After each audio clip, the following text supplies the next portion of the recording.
questi generi.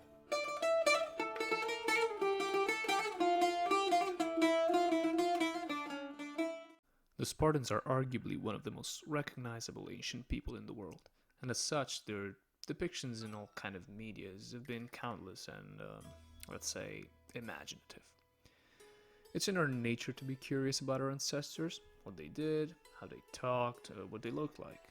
And this exercise becomes quite hard, especially in cases like that of the Spartans, a group of people that carry with themselves, to this day, much more meaning and depth than what they ever meant to have. People like to imagine the Spartans a certain way, regardless of what they really were.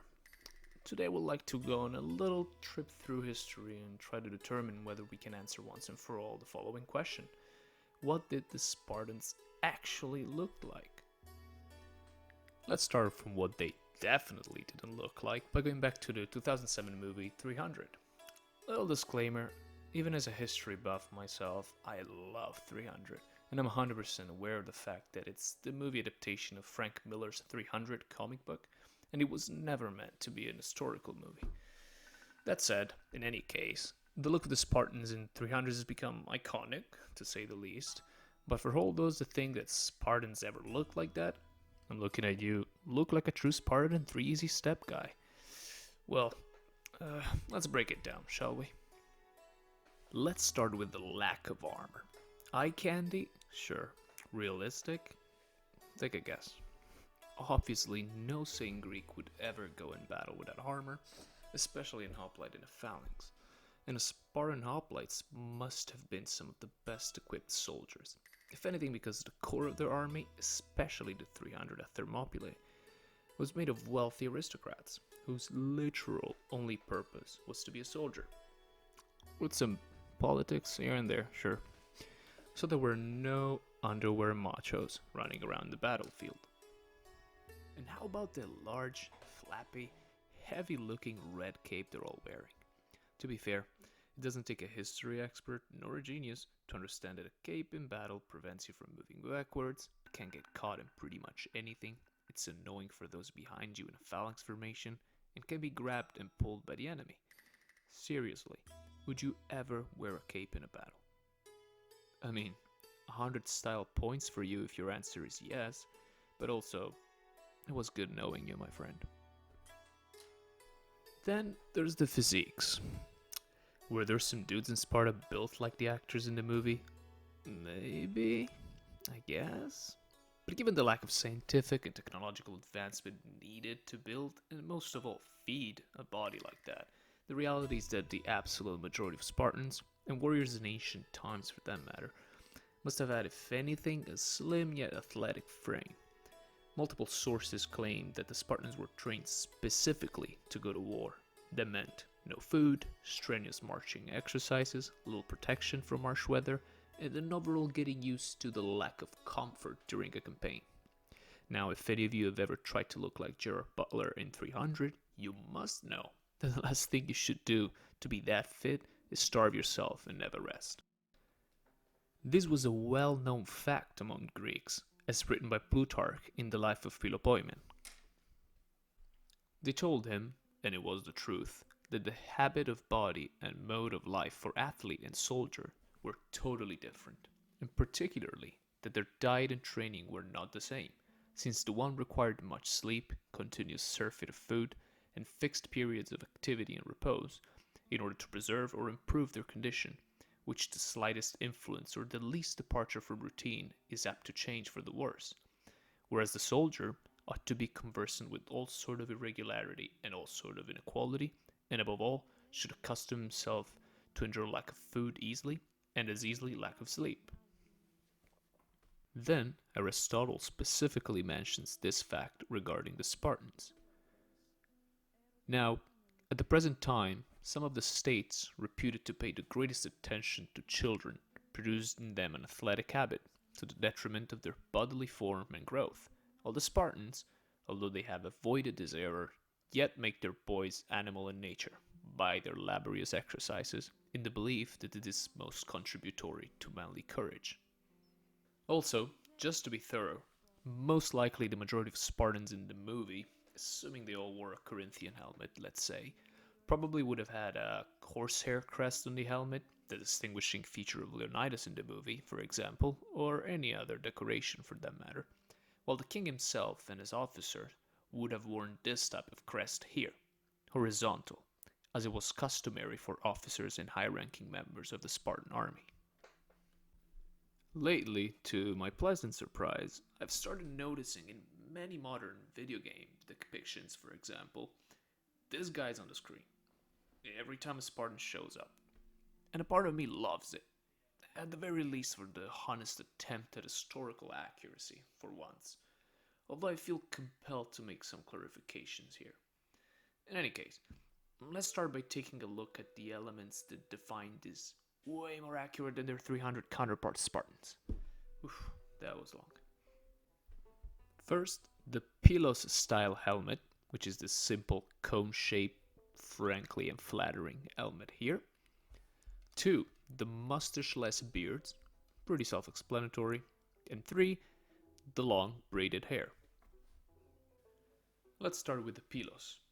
Many sources claim that it was the style of helmet favored by the Spartans, starting from around the time of the Second Persian War, because of its comfort and the freedom it gave in terms of vision and hearing. But the reason why it's associated almost exclusively with the Spartans and other Laconian people is because the Pylos was the iconic headwear of the Dioscoroi, legendary ancestors of the Spartans, and it was meant to represent the top half of the egg from which they hatched at birth. Now you must understand why in 300 they didn't go with it. Yup. As far as the lack of a mustache is concerned, there are only a few written sources and they all claim this to be a mere fashion. But some visual and material archaeological findings, both in Laconia and in Taranto, the only other Spartan colony in the Mediterranean, Italy to be precise, seem to show that this was indeed a common fashion for men, but nothing more than an aesthetic feature. And last but not least, the long braided hair. In this case, we know that it was typical of the Spartans and many other Dorian people to carry their hair long, and especially for the Spartans, embellishing and styling their hair was the only socially acceptable type of decoration one could do to his body. Hair was very simply carried long because, according to the Spartans themselves, if you were ugly, long hair made you at least look intimidating. If you were beautiful, well, even more beautiful. As Herodotus puts it, when getting ready to die at Thermopylae, the Spartans started braiding their hair and getting ready for the afterlife, proving at the very least that long hair were widespread. Is it fair, though, to assume that all Spartans wore pylos in battle, had long hair, and shaved their mustache? The answer is no, in my humble opinion, and the reason is rooted in one simple idea. Even 2000 plus years ago, people were people, and as such, thinking that they all look the same only serves their need to classify and simplify in order to understand and know better. But there's nothing more wrong than trying to fit humankind into a scientific-like frame, especially when it comes to aesthetics and looks. Thinking that all Spartans found the pylos to be the absolute best helmet makes a little sense, given that any Spartan could have had the equipment he preferred, and that obviously some might have found a Corinthian helmet or a Phrygian helmet, for example, a better fit for their tastes, and might have found, on the other hand, the pylos to be too light and offering a little protection.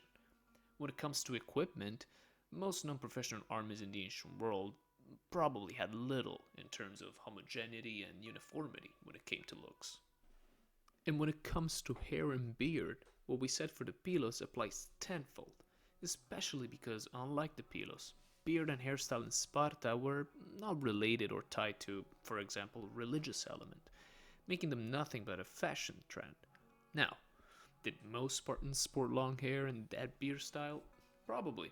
After all, even nowadays, people tend to follow the flavor of the month fashion and grade numbers, and I don't see why it would have been different back then, especially with societies much less open to external influences. That said, there must have been plenty of Spartans with normal beards, bald, with short hair, and so on. And as a little bonus, I would also like to talk a little bit about the famous lambda, the Greek letter L, painted on Spartan shield. the L standing for Lacedaemon, the way Spartans called Sparta. While it was a known Spartan symbol and might have been found often in shields, we have no evidence of its widespread or let alone exclusive use. Given how Greeks owned and provided their own gear, chances are that most Spartans painted on their shield, well, whatever the heck they thought was cool or significant to them. A couple of potential designs that we could have found in Spartan shield based on important cultural symbols and attested shield designs are the Dokana, the Dioscuri symbol, or, for example, a rooster, a symbol of Apollo, Heracles, and Ares, among others, all particularly revered by the Laconians.